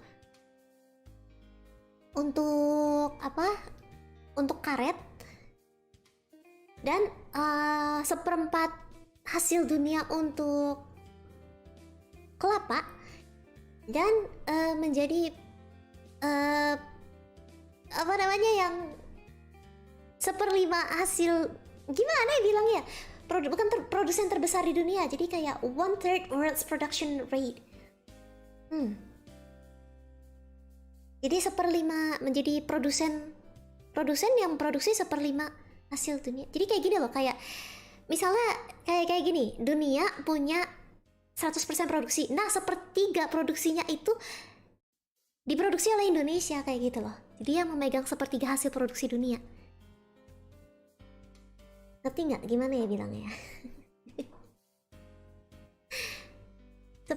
Jadi seperlima seluruh produksi di dunia, ya menghasilkan seperlima dari total produksi gitu. Nah, pemasok seperlima produksi teh, gula, kopi, dan minyak, dan sisa-sisa lainnya juga banyak, kayak cengkeh, pala, dan lain-lain. Tapi ini kan kita ngomongin soal di Jawa ya. Kalau cengkeh, pala gitu-gitu tuh kebanyakan produksinya ada di Maluku waktu itu. Jadi mungkin waktu itu belum termasuk sampai sebesar itu.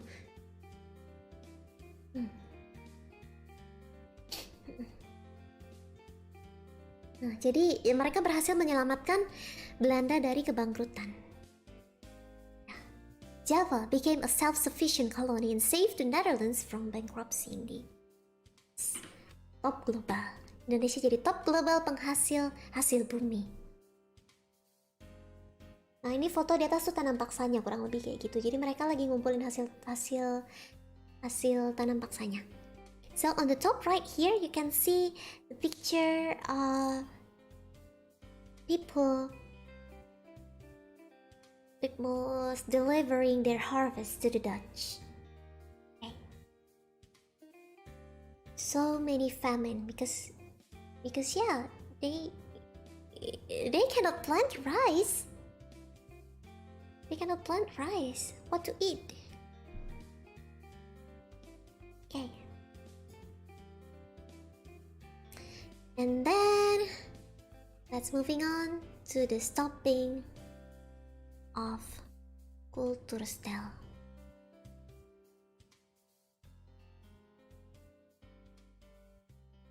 Stelsel wartanam paksa. Aduh lapar.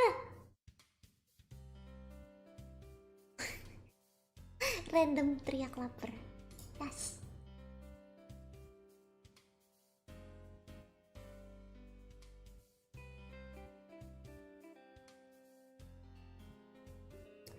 Yeah, okay.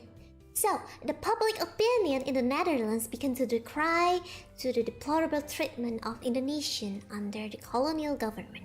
Jadi tuh opini publik di Belanda udah menurun gitu soal kolonisasi ini. Soalnya perlakuan Belanda kepada bangsa Indonesia sangat-sangat buruk dalam sistem tanam paksa ini. And so, in response, the liberal period was initiated. Liberal period was initiated.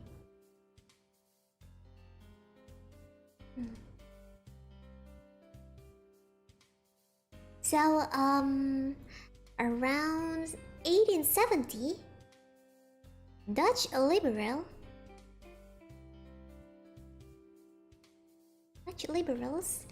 won. What did they won? They had won their battle in the Dutch Parliament and successfully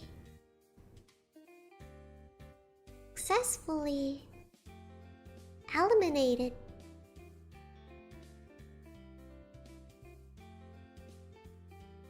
some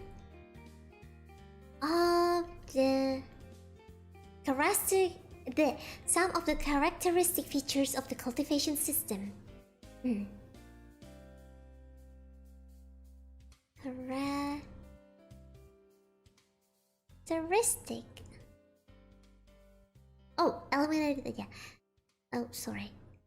Eliminated these parts.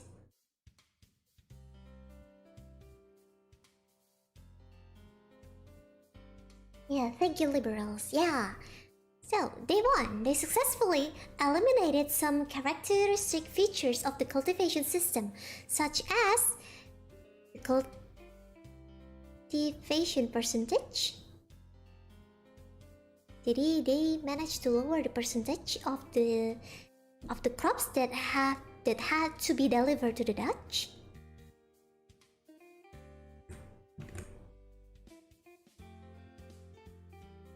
And also the compulsory land and labor for the export crops. Jadi udah nggak dipaksa lagi mau tanam apa.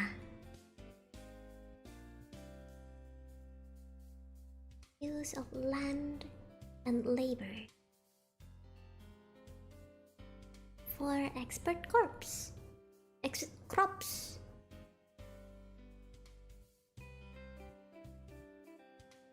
Yeah.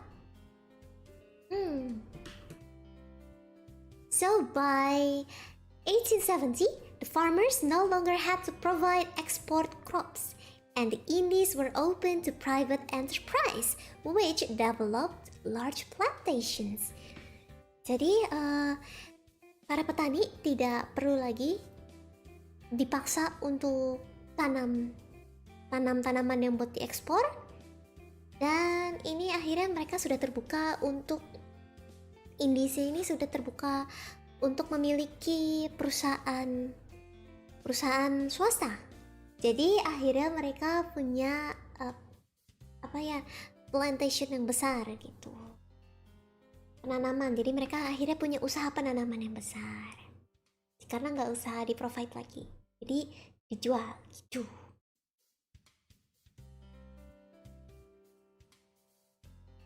Okay.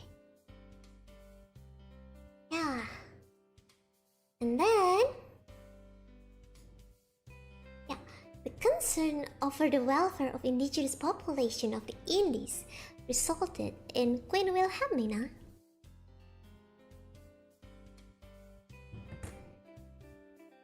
so this gonna mark the beginning for the Indonesian to rise up and fight the colonial Wilhelmina.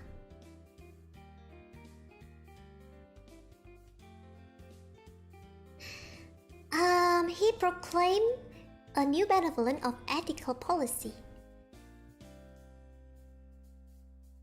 Ethical policy in 1901. Okay, so it was intended to bring progress, prosperity,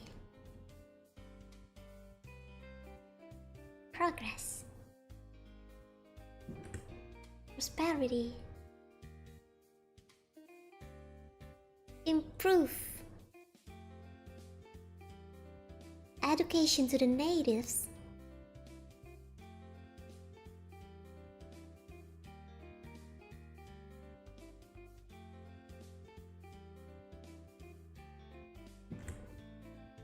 and increase the living standards of the native population.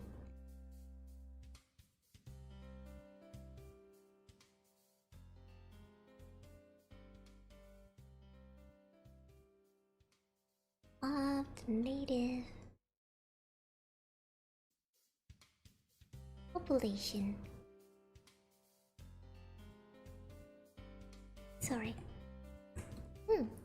So yeah, this was known as the ethical period. So the ethical policy means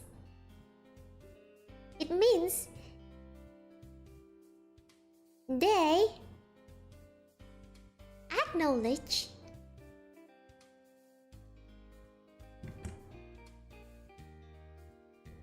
that the Dutch had a debt of honor towards the Indonesian.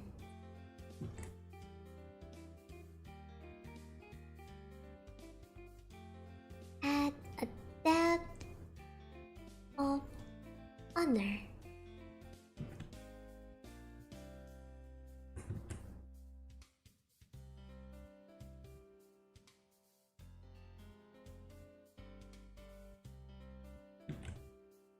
Towards Indonesian.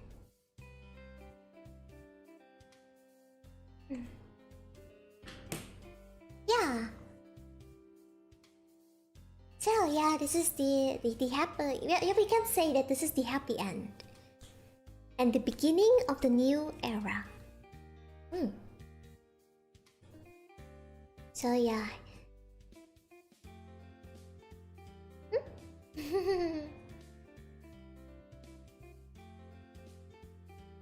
Spoiler apa? Mau spoiler apa?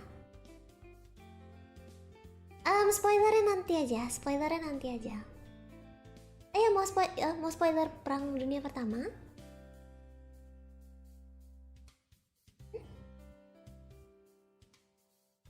Yeah. So let's talk about this just a little bit more, okay?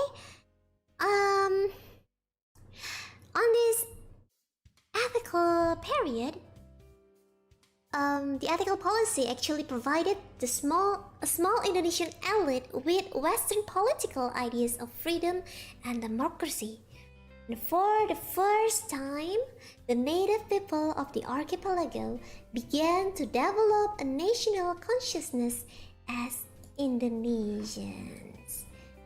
So yeah, during this ethical policy,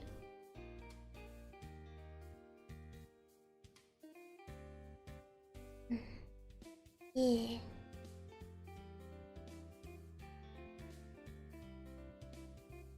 The native people of the archipelago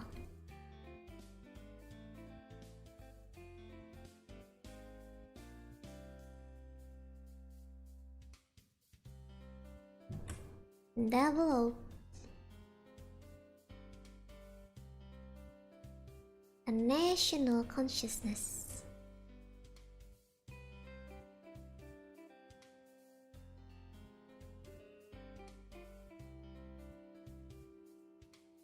As Indonesians.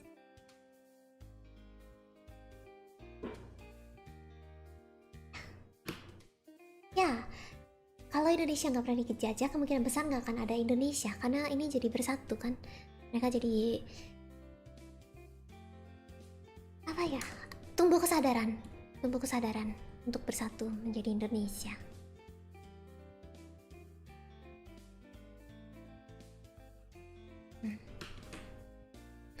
And yeah, by this time on 1908, some students in Batavia founded the Association of Budi Utomo.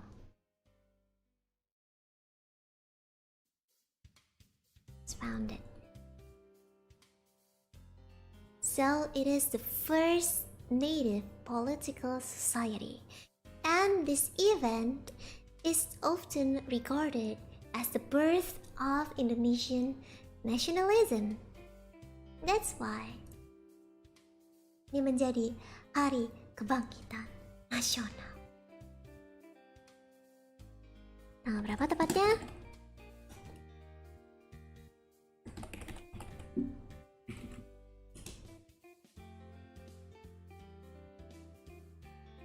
Ya. Ini tanggal 20 Mei.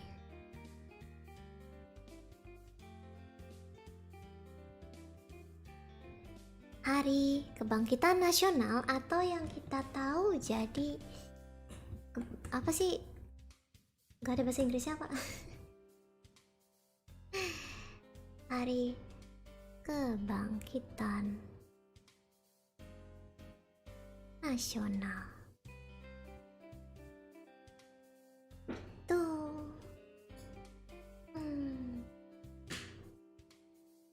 Yeah, maybe the National Uprising. National Insurgents Day? Maybe? Yeah. Yay! So yeah, that's all for the history of the colonial era of Indonesia. Yeah, Budi Utomo was founded in Batavia. It was the first native political society, and it was regarded as the birth of Indonesian nationalism. 20 May of 1908. Hari Kebangkitan Nasional. The National Resurgence Day. Yay! So that's it for part 1, because on the next part we are going to talk about the Japanese invasion to Indonesia.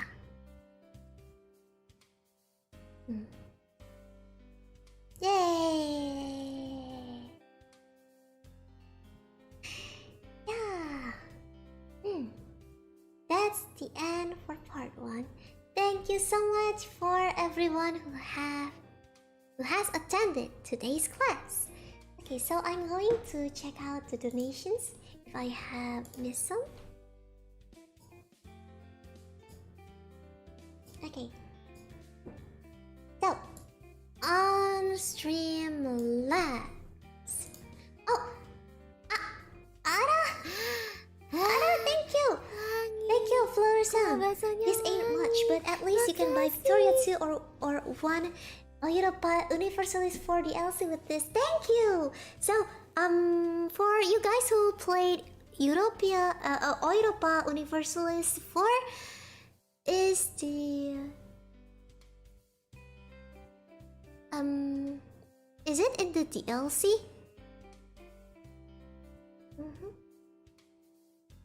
Yeah, Wangi. Yeah. Okay.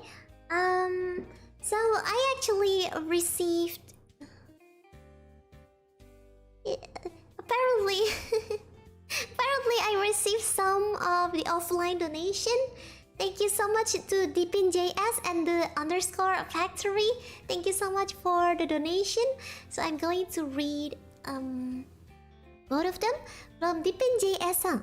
Madam, I've been slightly inactive on your recent streams and tweets because of the busy things to deal with. But here's a donation, donate as a remembrance that I'm always supporting you even if I may not show up.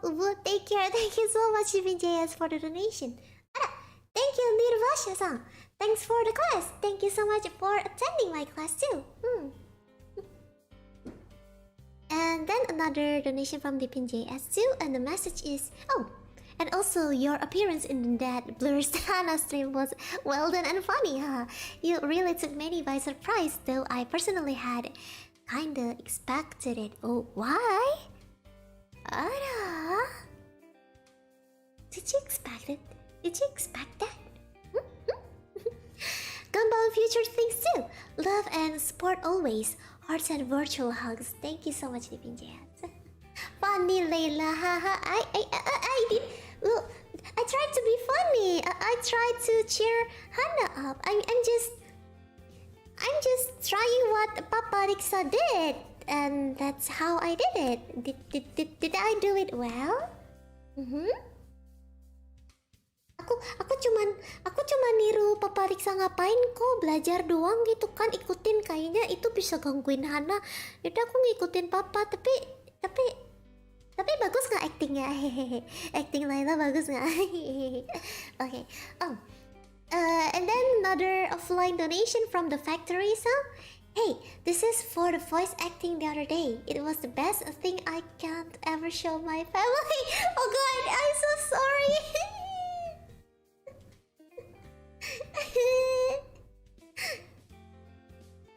Thank you for the donation. I appreciate that so much. Maybe I should start writing the offline donations on my live journal. Thank you so much, Kepachin, for the donation. Thank you for the class, madam, and thank you for your Taskar moments at Hana getting over it stream. Thank you. Thank you so much, Plamia-san. Thanks for the lecture today. Thank you.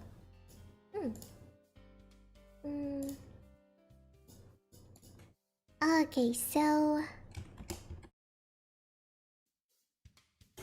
ada yang kemis kah? Aku coba cek ya. I'm going to check if there's some donations that I missed. Okay, from Kapachin-san, thank you for the class, madam, and thank you for your Taskar moments at Hanaji getting over it stream. We enjoyed it so much. Thank you. Thank you.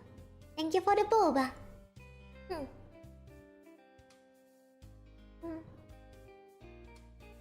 And then, thank you so much, Dogo Concern-san. Thank you for the lecture, madam. Thank you so much. Ada yang ketinggalan kah? From Plemia, Kepachin, Nerfash. Oh, hello, welcome back, Kiara. Wait a second. I'm going to close the door.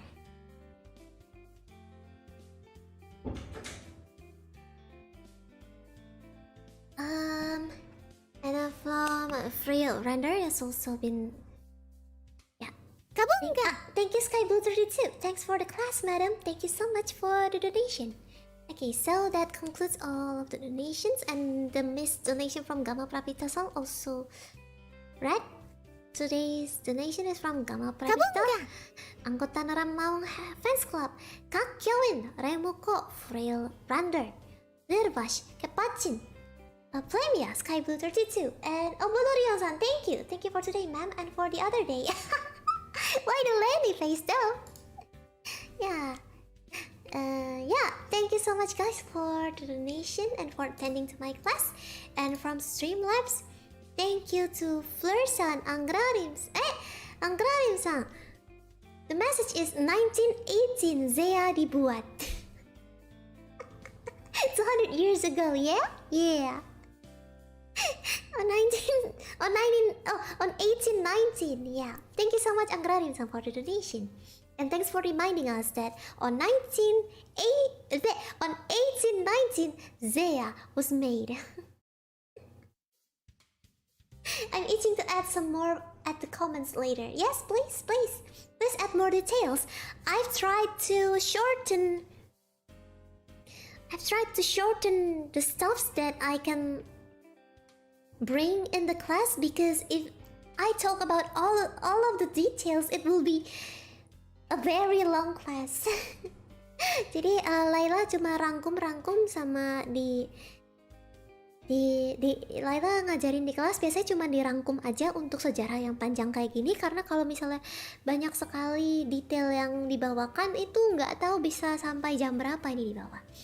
Tapi kalau misalnya ada beberapa part yang ingin kalian Layla bawakan secara khusus, bisa di request di komen. Jadi kita bikin kelas khusus untuk sejarah bagian itu. Yeah. So if you guys have some parts that you want me to bring it in class specifically, you can put your request on the comment below, so I can make a specific class to bring that specific topic. Thank you. Ara, thank you so much. Likara-san, otsukare madam. Thanks for the class and stream Hana kemarin. Aduh. Iya, makasih banyak. Kalau kalian senang, aku senang. Udah gitu aja. Yeay.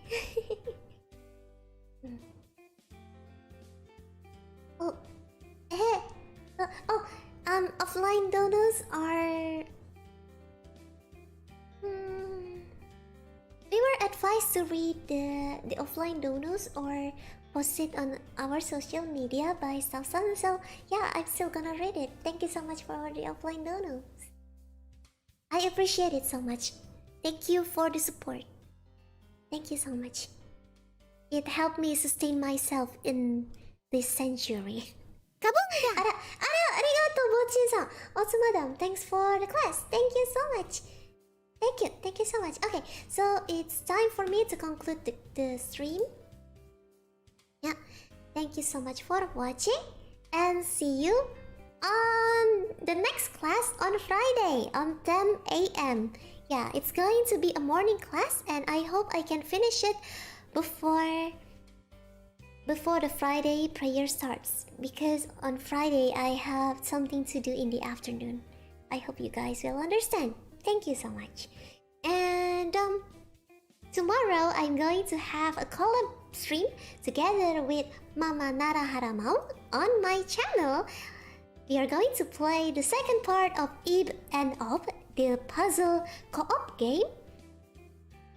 And we're going to stream it on my channel. So see you tomorrow, guys, on 7 p.m.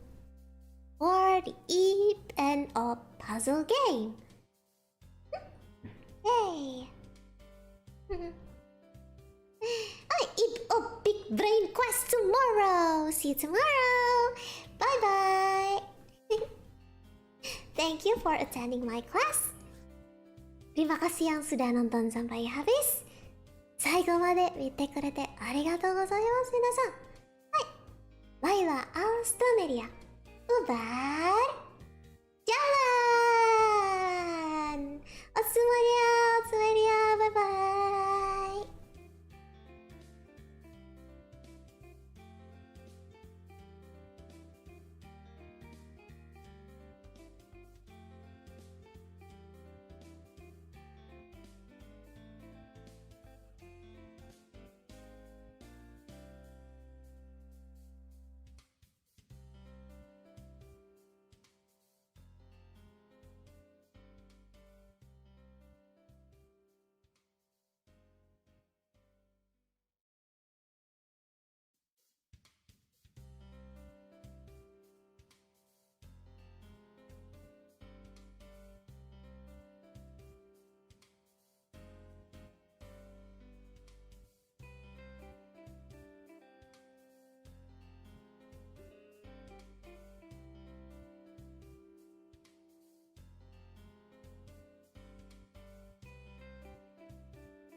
Bubar, bubar, bubar.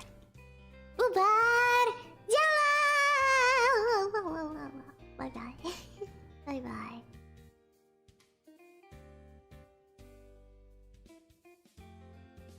Yang mau piket silakan. Nanti jangan lupa papan tulis dibersihin, dihapusin. Itu sampah-sampah disapu, dibuang ke tong sampah, meja, kursi diberesin lagi. Terima kasih teman-teman. Sampai bertemu lagi di kelas selanjutnya di hari Jumat. Alstroemeria. Bye-bye. Jalan. Belum absen. Oh ya, itu buku absennya tolong dibawa ke ruang guru ya. Terima kasih.